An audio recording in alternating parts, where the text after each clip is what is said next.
Hello everyone, it's Kat. I am going to do my July favorites in this video. You know, I have to admit that it was kind of a weird month of reading, but I wanted to talk about the other books that I read. I usually do little flash reviews each month of the other stuff that I have read, and I read 2.5 other books this month, and I say half because I couldn't finish the one, which is so unlike me. But let's talk about the first two first. The first one was called CHRISTINA by Leanne Davis, and it was about Christina and Max. And I had read another book by her called Diversions previously, and I really liked that book. And then reading this, these don't have anything to do with each other. It's just another book of hers. But something I really liked about Diversions that I realized I liked even more about her writing when I read Christina is her male characters. And they are kind of rough around the edges guys with a lot of,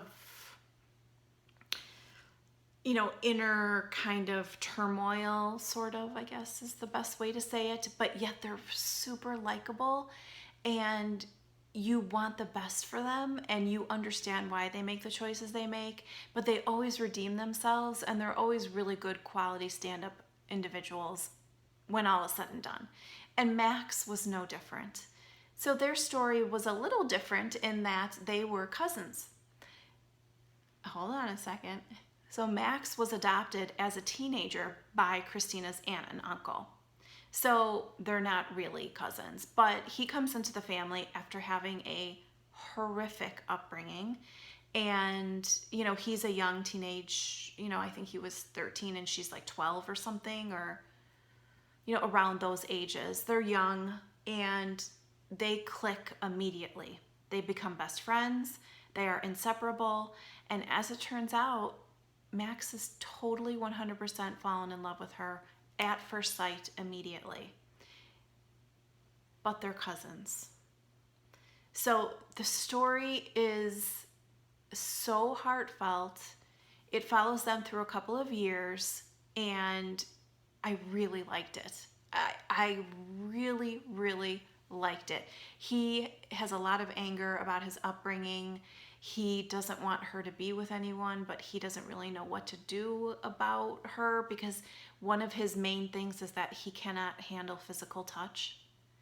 And that is his roadblock to, in addition to them being family, to being able to pursue her. But he loves her and he doesn't want anyone else to have her, but yet he doesn't want to stand in her way.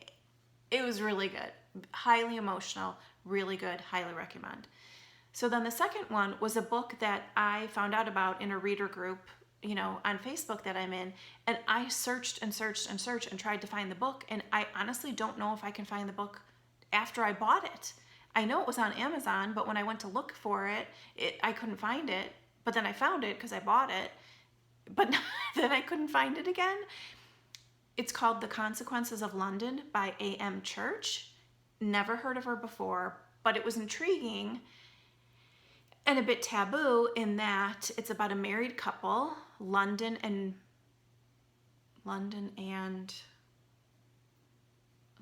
Matt, and Duncan, which is a man they meet in a bar that they invite into their bedroom.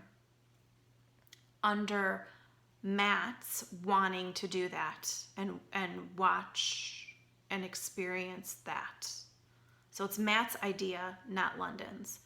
And it's called The Consequences of London, right? So London is her name, but they're also in London when it happens. And it goes on from there. And I really thought, oh wait, no, they're not married. I take that back. They're living together, but they're not married. The long-term relationship, like they're gonna get married. So I take that back, I misspoke. But in any case, you know, I wanted the description, and what made me want to read it was the fact that it was a committed relationship and, you know, they invite this other person in. And, you know, I knew it wasn't just a gratuitous book. I knew that there was more emotion to it, and that's what turned me on.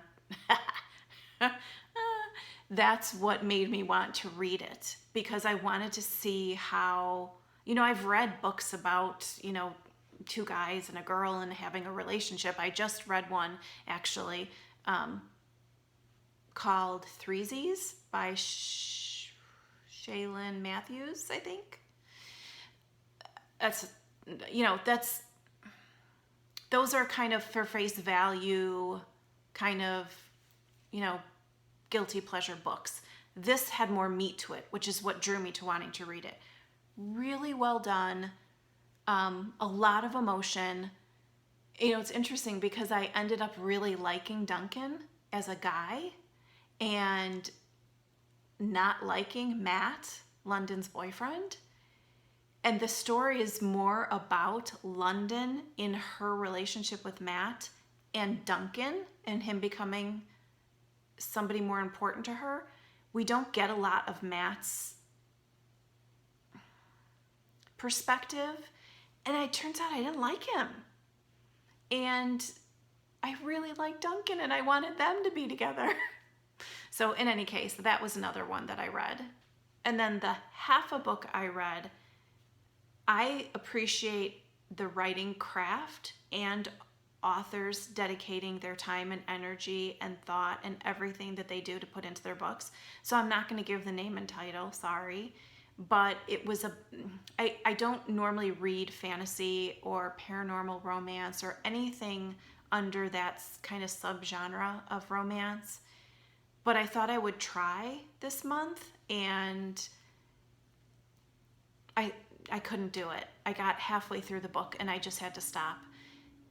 It was about a woman and she met a man and he's an animal shifter in this whole animal shifting community.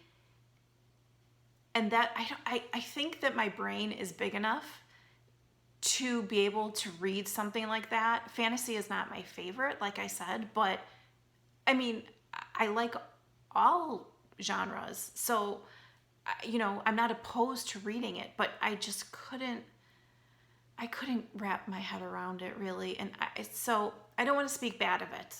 I don't want to do that. So, but what I do want to know is give me your recommendations of good paranormal, fantasy, romance books. Something that is a really good book, because maybe just the way this author wrote wasn't for me. But I want to try. I want to try again. So make sure you give me any of your recommendations for those kind of books in the comments below, because I would love to read something. I want to grow and read and learn as a reader, and that's kind of my last genre that I haven't conquered yet, So that's it for my July flash reviews. Thank you so much for watching. I'll see you soon.